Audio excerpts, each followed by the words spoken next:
All right, good afternoon. Still with our lecture on the Renaissance. We have already talked about what is meant.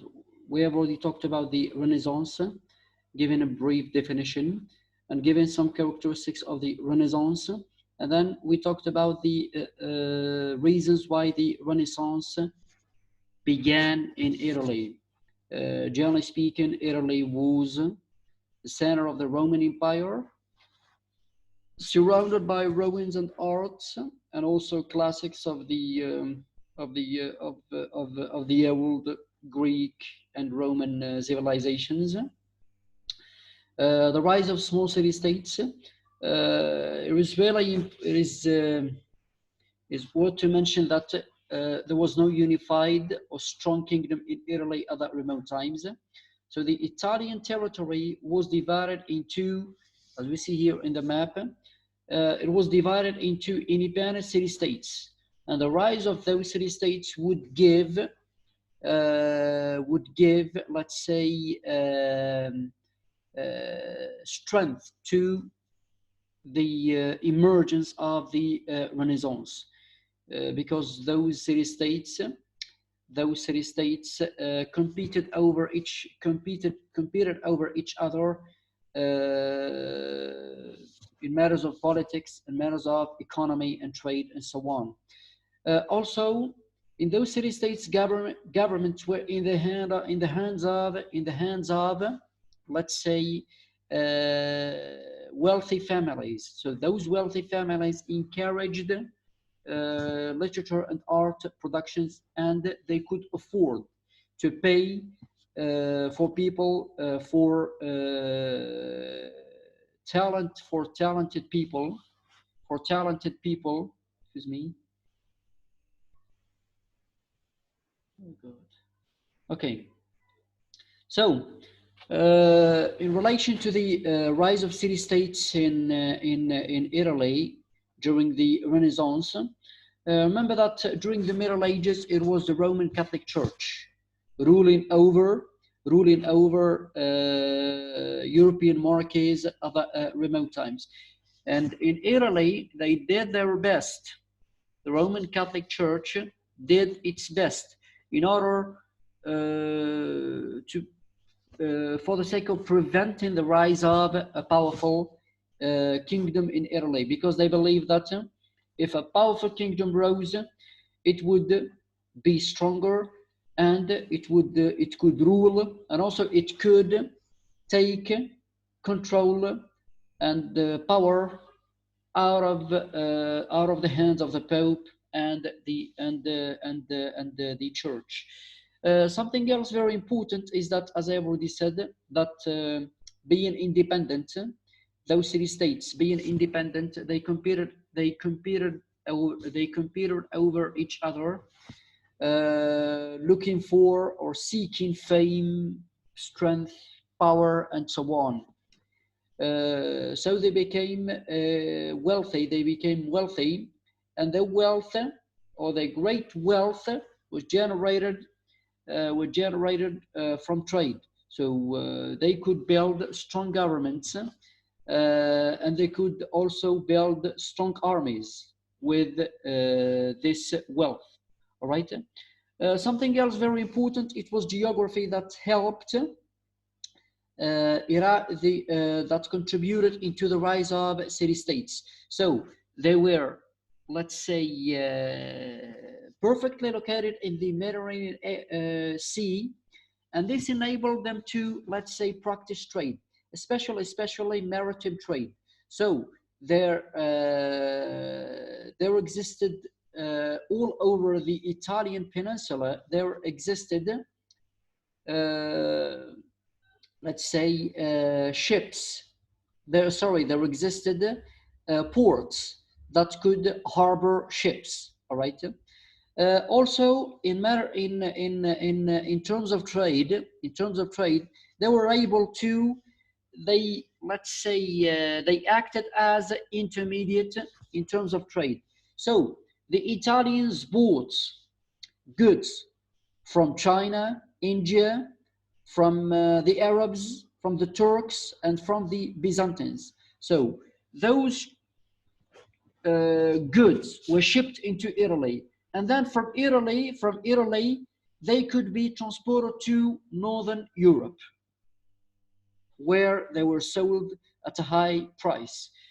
Something else very important is that they did not only rely on trading with with China, India, Arabs, and Turks, and so on, but at the same time, they bought goods from Northern Europe, from Spain, France, the Netherlands, England, and so on, and then they turned them into finished goods, and then they transported them into Northern Europe, where they were sold. That's why the Italians became shrewd merchants and skilled artisans at the remote times. The government, all right, being Italian city-states, they became, let's say, republics in which the government was not right. They acted as independent republics, not as let's say, not like kingdoms, like in England, like Spain, like France, and so on. No, Italian city-states acted as republics, and the government was in the hand of the people, all right? And who took control of the government? Of course, the wealthy merchants. As an example, Florence, the city-state of Florence, became powerful when the powerful Medici family gained control of the government. All right, now let's talk about the Renaissance. What was the Renaissance, and who were the most universal, or who were the most universal or Renaissance men and women at that remote times? I've already said that the Renaissance, people insisted on studying classics, the classics of the old Greek and Roman civilizations. They were, let's say, they were looking for making the societies better by returning back, by studying the past, and the past existed in the classics, arts, literary productions, other, let's say, which existed hundreds of years ago.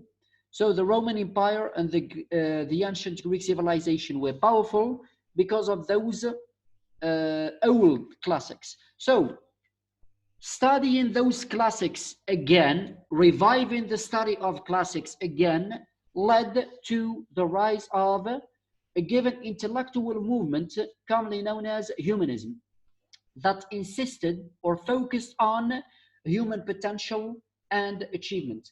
It means that humanism, the study of classics at that remote times, led to, let's say, investing more on human beings, on individuals, because individuals or human beings or citizens as such, if we invested on them by educating them, by teaching them, by inciting them to learn, this would result positively. This would result positively into, let's say, the contribution of the individual with his own achievements in building society. So they started this movement, commonly known as humanism, studied classics in order to understand the ancient Greek and Roman values. All right. So they influenced both artists and the architects to carry on their classical traditions. And the study of those ancient values led to the rise of a given field of study commonly known as humanities. So studying classics means that you are going to focus your education on studying classical subjects, on studying them, such as history, literature, philosophy, sociology, and so on. So this, from humanism, we have the rise of a new field of study, a new area of study commonly known as humanities. All right. As I've already said, humanism focused more on individual achievements and also focused on the worldly pleasures. Means that avoid talking about religion, about living in a piety, about abandoning food, drinks, luxuries. Avoid enduring sufferings so that to get reward in the hereafter, which would be living in paradise. No, it insisted on the here and now. Try to develop, all right? Try to benefit from the luxuries around you, all right? Humanists, in relation to this aspect, suggested that a person had to enjoy life without offending God. Means that if you live in prosperity, this is not this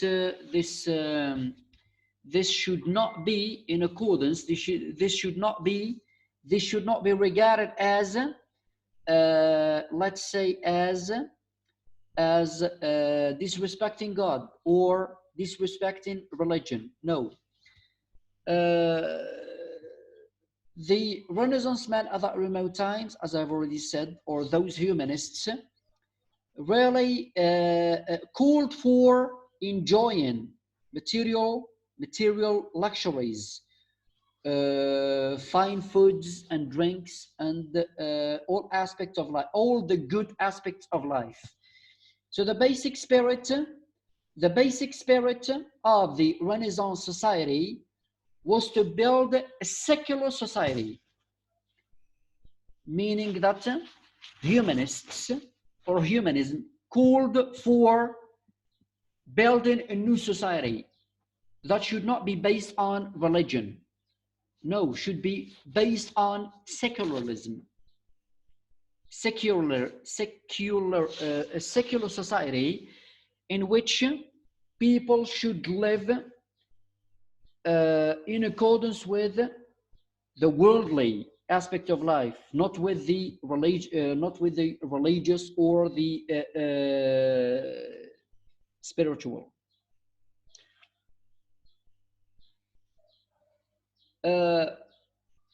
It is worth to mention that the Renaissance, starting with art, it revolutionized art, and the emergence of painters, sculptors, and writers really made them seen or regarded as the patrons of arts, right? In terms of artistic productions, the Renaissance produced new artistic styles that changed paintings, that changed artistic productions in terms of painting, in terms of paintings, or in terms of making sculptures. So one of the techniques used was perspective. Something else, another thing which is very important. So during the Middle Ages, arts and especially painting, art especially painting and sculpture, focus on religious aspects, all right? God, the Mother of God, the Bible, and so on. But in the Renaissance, we're no more talking about those subjects. We're no more talking about the paintings of God, of the Mother of God, of the Bible, of the saints, and so on. No, we're talking about, or let's say, during the Renaissance art became real, became, let's say, realistic. In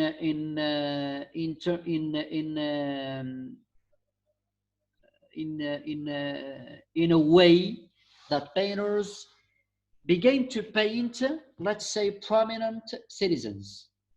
So they did not, or they neglected the religious figures like God, Mother of God, and so on, and they started to, or they diverted to paint and making sculptures on other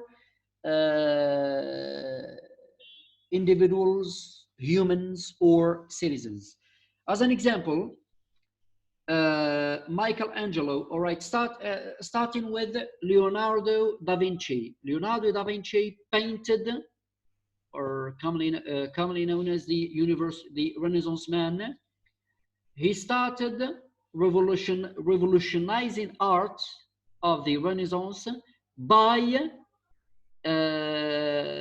painting the Mona Lisa, which was a young woman.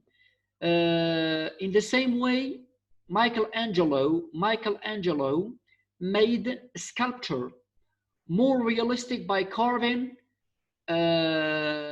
natural postures and expressions, revealing personalities.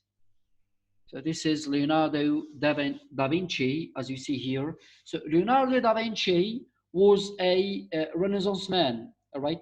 A Renaissance man was someone who excelled in many areas of studies. He mastered many subjects, all right? He was a singer, he was an artist, he was a scientist, and he was also an inventor, and he was also an engineer, all right? So he painted the Mona Lisa and also painted the Last Supper, all right? That's the Mona Lisa, that's the Last Supper. As you see here, he painted the figures, all right? Individual figures. He painted human beings. He personified art. That's Michelangelo, also another Renaissance man. He was a painter, poet, architect, and sculptor. He painted David, all right? And he painted also the Sistine Chapel sailing. That's David. And also he painted, he made the sculpture of Pieta and David, all right?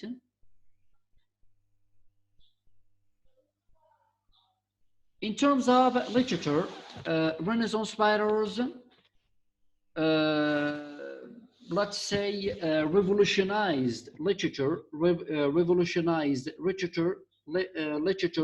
in terms of the subjects that they dealt with, and also in terms of techniques that were used by writers.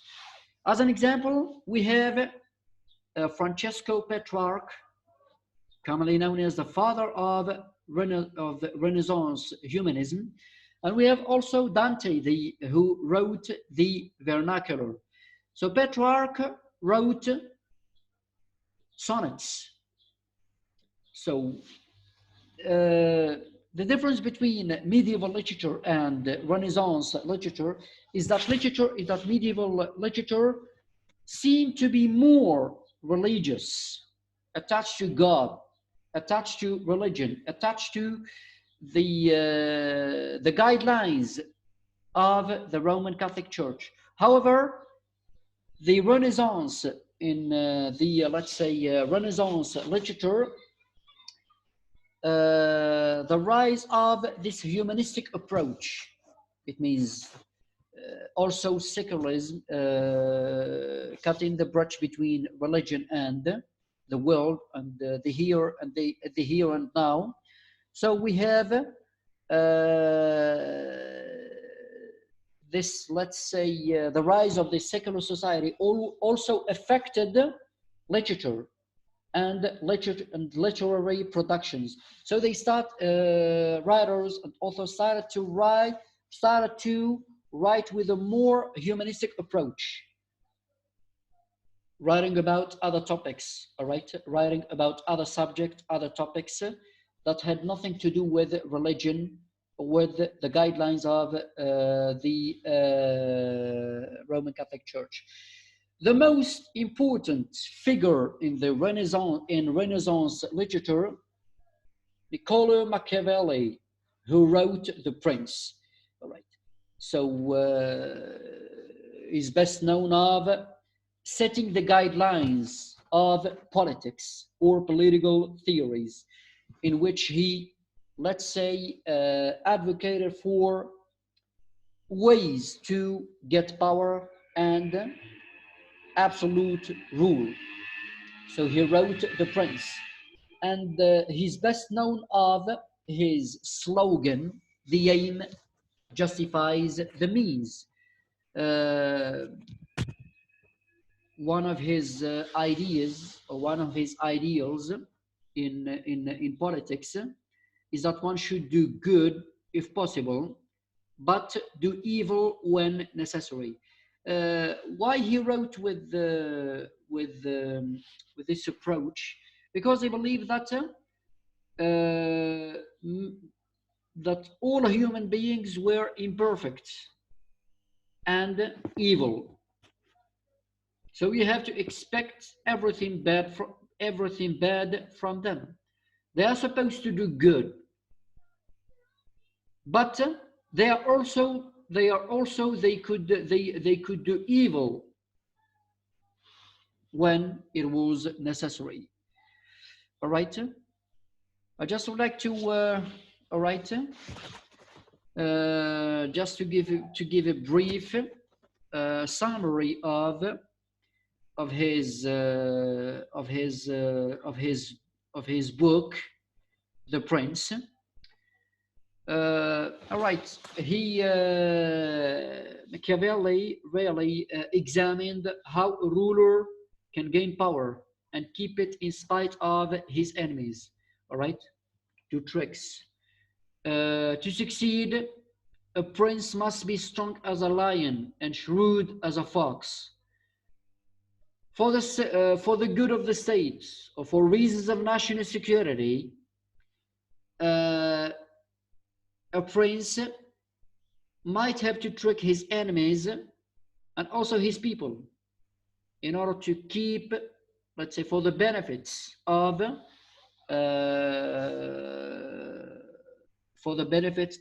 the state, of keeping the state, of protecting the, let's say, protecting the state or protecting the government. All right. Good. All right. As I've already said, the Renaissance started from Italy and then spread to Northern Europe. The most important, one of the most important reasons for the Italian Renaissance to spread in Northern Europe, is that the rise of trade and travelings and the circulation of literary production of the Italian Renaissance, which spread all over Europe. Means from Italy to France, Spain, England, the Netherlands, and so on. All right. Those people were, let's say, let's say, influenced by the ideas, by the ideas stated in literature, in the literature produced during the Renaissance in Italy. So they believe that the changes made in art, literature, and the broad changes in the Italian culture, and this what made life prosper in Italy. So now we are talking, we're no more talking about Italian, but we're talking about the second step of the Italian, of the Renaissance. So when Renaissance spread in Northern Europe, we are talking about the Northern Renaissance, all right? So the Northern Renaissance,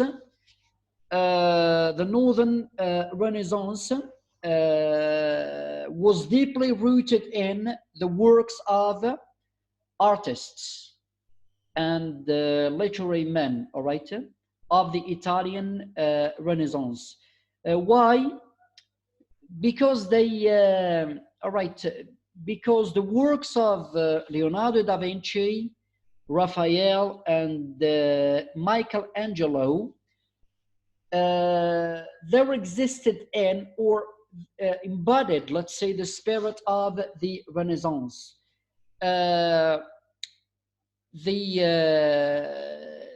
Those artists, in their artistic productions, demonstrated an interest, a huge interest in studying classical culture. There was a curiosity of curiosity about the world, and also belief in human potentials. All what should be produced by the individual could be used or could contribute in making society a better place. Following the, all right, in the late of the 1400s, Renaissance ideas started to spread in Northern Europe as a continuity of the Italian Renaissance, especially the ideas, the Renaissance idea, Italian Renaissance ideas spread in France, Belgium, the Netherlands, Germany, and also England. All right. Northern Italy, Northern Renaissance started with artistic ideas that spread in Germany. In Germany at the remote times, we have German painters like Albrecht Dürer. So Albrecht Dürer, let's say, started producing his art or his artistic productions using woodcuts and engravings, all right? So this is a new technique used in artistic productions. He, let's say, improved Renaissance styles, and this made, all right, this affected other Renaissance men or Renaissance artists, especially in Germany, to, let's say, better improve art or artistic styles of the remote times. An example to be cited here is Hans Holbein, or Holbein. I'm sorry, I'm not fluent in German. All right. Holbein, when he emigrated to England, he was famous of painting portraits of King Henry VIII and members of his family. Another artist of the Northern Renaissance who emerged I'm talking here about Jan van Eyck, a Flemish painter who developed oil-based painting. All right. Also, we're talking about Northern Renaissance, not only in terms of artistic productions, but also in terms of literature. So the writers at that remote times were much influenced by Italian humanist ideas, and they started examining, all right, in their writings, they started examining the traditional teachings of the church. So they found many things were going wrong with the church. The church became, or churchmen became, too materialistic, more interested in gaining profits, worldly luxuries, money, lands, privileges, and the people and the European people, or the common people in Europe, lived in extreme poverty. So those northern humanist writers and authors started to be critical to the Christian church, all right, because it failed to inspire the life, a Christian life, to people at that remote time, so that they could live well, right? The most important objective of those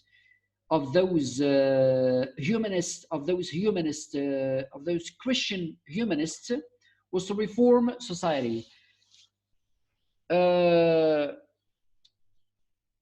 I would like to cite two best examples of Christian humanists who started criticizing the church in order to reform society. I'm talking about here Rennaissance, who wrote in 1509 The Praise of Folly, in which he believed that Christianity was basically in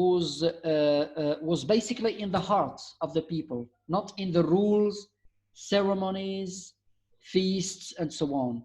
So he believed that in order to improve society, we should educate people. We should educate people to study the Bible effectively. Okay. Another example of Christian humanists. We have Thomas More, the English, the English author or writer, Thomas More, who wrote in 1516 Utopia. Utopia was a book, an imaginary, in which he stated an imaginary land, or an imaginary society that was not totally corrupt. Okay. It is also worth to mention that one of the impact or the effects of Italian Renaissance or the Italian Renaissance ideas was best seen in the English Renaissance, which started in the mid-1500s, commonly known as the Elizabethan age, when Elizabeth I reigned England from 1558 to 1603. She was commonly known as, or best known of, Renaissance woman, because she was well educated. She spoke German, Italian, Latin, and French too. She also wrote poetry and music, and she sponsored arts, and literature. So it was during the Elizabethan age, that both English art, English language, art, and literature prospered. In terms of literature, we have the great English playwright William Shakespeare, who wrote plays and performed plays in the Globe Theatre in England at the remote times. So what is really important is that the plots, all right, the plots that William Shakespeare wrote were inspired by the classics, all right. Also, his works displayed a great command of the English language and a deep understanding of human beings. So what is really significant in the in William Shakespeare's works is that in theater we have human beings, all right? We have human beings performing those plays written by William Shakespeare, and this is something very important to notice and to mention. Something else very important is that he wrote the plays and performed them, or in a dramatic way, right? So he was more specialized, right? He was best known of a given style, in writing and performing the plays, all right? What helped at that remote times the Renaissance ideas to spread was the inventing of the printing press, all right? It was in 1440 a young man from Mainz in Germany called Johann Gutenberg, who developed a printing press which incorporated a number of technologies in one way. And this helped produce books quickly and cheaply. So the first book published by Johann Gutenberg after inventing the printing press was the Bible, commonly known as the Gutenberg Bible. So the printing press, all right, enabled a printer to produce large numbers of copies of a single work, and this made books cheap and available to people who could in turn afford to buy them and read them. So the printing press helped the circulation of ideas of the Renaissance at that remote times. Renaissance ideas affected also religion, not only literature and art, and the close link relationship between the Renaissance and the Reformation. Reformation was a very important stage in which people, let's say, tried or started reforming the church, the Roman Catholic Church, because they believed that it was totally corrupt. It was totally corrupt. So they started calling for reforming the church, the Roman Catholic Church, reforming the practices of the church by going back to the Bible, all right? By going back to the Bible, to the guidelines, to the basic guidelines stated in the Bible. But as people started to criticize the Roman Catholic Church at that remote times, one prominent leader of the Reformation, commonly known as Martin Luther from Germany, went beyond reforming the church. All right. So the Reformation, known as rebellion against the established Roman Catholic Church and its ideals and its guidelines. In brief, the causes of the Reformation were social, political, economic, and religious. Social, people started, all right, the Renaissance, which started or emerged in Italy, made a clear cut distinction between both worldly issues and religious issues. Means that Renaissance created a secular society. All right. The printing press also helped spread ideas criticizing the established Roman Catholic Church. Political, in terms of that powerful monarchs challenged the church, all right, as a supreme power in Europe, meaning that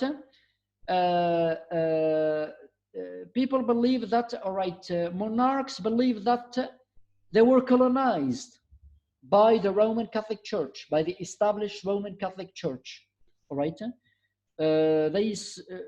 In a way that they saw that bishops were more powerful than the monarchs, or the Pope being more powerful in their countries. All right. Economic,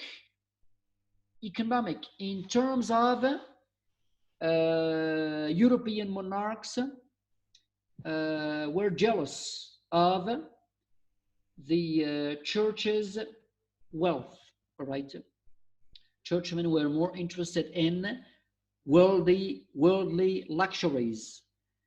They lived in prosperity, all right, as they acquired more money and more lands. And also merchants resented the fact of paying taxes to the church. So they wanted to cut the bridge with, they wanted to reform the church practices by cutting the bridge with the established Roman Catholic Church. Religious, in terms of many people, or many church leaders, or many people in Europe found the church practices unacceptable, and especially the sale of indulgences. So, and this was the spearhead of Luther challenging the church. So he wrote the 95 Theses, in which he criticized the selling of indulgences. So his actions, all right, began the religious movement of reforming the Roman Catholic Church. As I already said, he did not intend to reform the church, but he went beyond. All right, he did not only criticize the selling of indulgences, but he went beyond there by reforming the church. Basically, Luther's teachings in reforming the church he believed in three principles. There should be no, number one, there should be no intermediate between God and the human being. It means I as an individual should seek salvation, only by true faith in God. I don't need an intermediate, a monk, a priest, a bishop, or a pope to seek forgiveness for me from God. Number two, all church teachings should be based on the true guidelines of the Bible.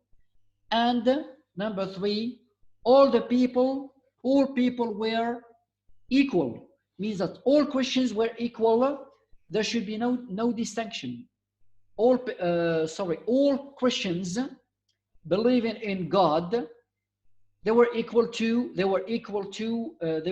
say they were equal in front of God. So there should be no distinction between, there should be no classes in terms of religion. The bishops, the Pope and the bishops were richer than, means in Christianity, in a true Christian society, all Christians were equal. There were no, let's say,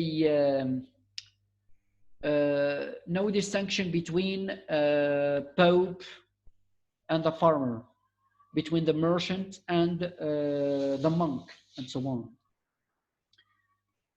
All right, as we see here,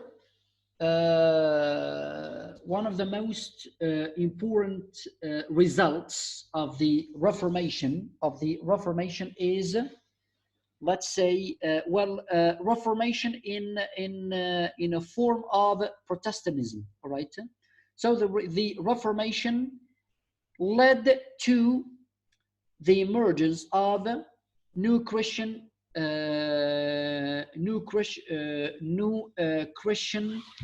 let's say, new Christian religious sects. All right, we have the Lutheranism, we have Anglicanism, and we have Calvinism. New religious sects, as I've already said.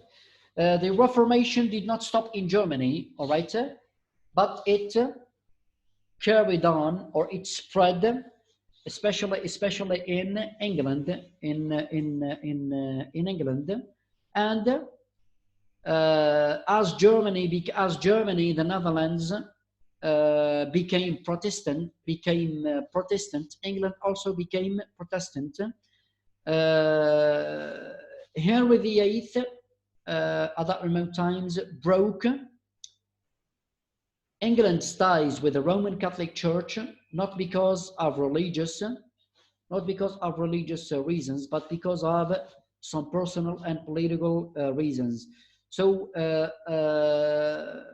when he broke with the Roman Catholic Church in Rome, what did he do? He established the Anglican Church and made himself both head of the English Church, of the Anglican Church, and head of the English state.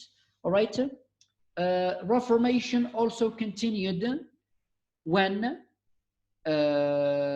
John Calvin in France was much influenced by the ideas of Martin Luther, who started the Reformation and established Protestantism in Germany. So John Calvin, all right, John Calvin is best known of predestination, which was which gave rise to Calvinism. All right. Basically, Calvin's religious teachings. All right. English, or sorry, like the English society which was influenced by Martin Luther's ideals. France also, the French society was also influenced by John Calvin's ideals or religious teachings. And we have the rise of a new religious group in Germany, Protestant one, commonly known as the Calvinists, all right? And also we have in Switzerland also underwent Reformation with the activities and the teachings of Zwingli. And also Calvinism spread and reached Scotland when Knox adopted Calvinism or Calvin's ideas. It is worth to mention that when he returned to Scotland, he, let's say, reorganized the churches in Scotland by making each church be governed by, let's say, a group of laymen who became to be known as Presbyterians, were the followers of Presbyterians, the followers of Knox, right? And in 1560s, together, Protestant nobles and Knox, made Calvinism Scotland's official religion, all right? To finish with, what were the most impacts or the most important impact of the Renaissance? Could be, all right, economic, let's say, in terms of culture, all right, impact. The most important impacts were culture,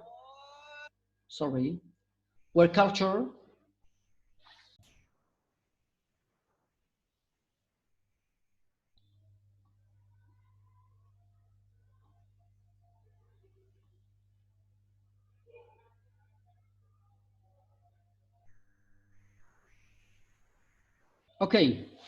The rise of humanism, all right. Renaissance humanists broke with medieval aspects of medieval culture, which was based on religion.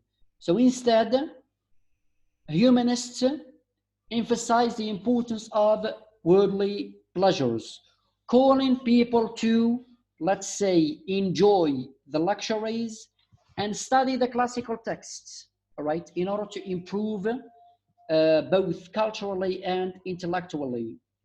We have also the rise of new art, or art being revolutionized during the Renaissance. So the Renaissance painters were inspired by the ancient Greek and Roman art, and they started, let's say, personifying art or portraying citizens or humans in their artistic productions. Also, in terms of let's say, in terms of religion, all right, in terms of religion, the rise of secular society, we're talking about secularism, which focused on enjoying worldly pleasures and life and cutting the brush with religion, religion and the religious aspect of life. Also, we're talking about, in politics, we're talking about the rise of new political theories. So here, the rise, let's say, the works of Cavalli, and also the works of Erasmus and the works of Thomas More at the remote times. Uh, the works of Machiavelli really shaped new governments or helped to shape new governments and politics. Also, another important impact, sorry, of the Renaissance was the beginning of overseas explorations. So just after the Renaissance, Europeans started their overseas explorations, which resulted, all right, since they let's say since they believed that the world was not remote, was not too small, so they started their overseas explorations, discovering many parts of the world because of trade, all right? Because of trade, because of searching for new resources, So they started their overseas explorations, which resulted in discovering many parts of the world, whether in Asia or in Africa, and most notably the discovery of America, which led to European colonization. And also there was another important impact of the Renaissance, was that the age of enlightenment, all right, or commonly known as the age of reason. That is a period of scientific revolution. So the age of reason, it is best known of a period in European European history when political philosophers started to put into question, started to inquire into the relationships between the governors and the governed, right? Basically, the age of reason. The age of reason is commonly known as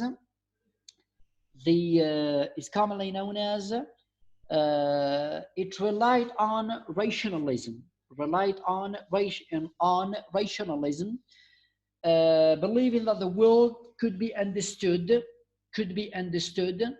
and the human condition could be improved by scientific inquiry. It means in order to improve your mind, you should follow, or we should adopt rationalism, which was based on scientific inquiry. All right, that's all for today. That's your lecture. All right, the Renaissance.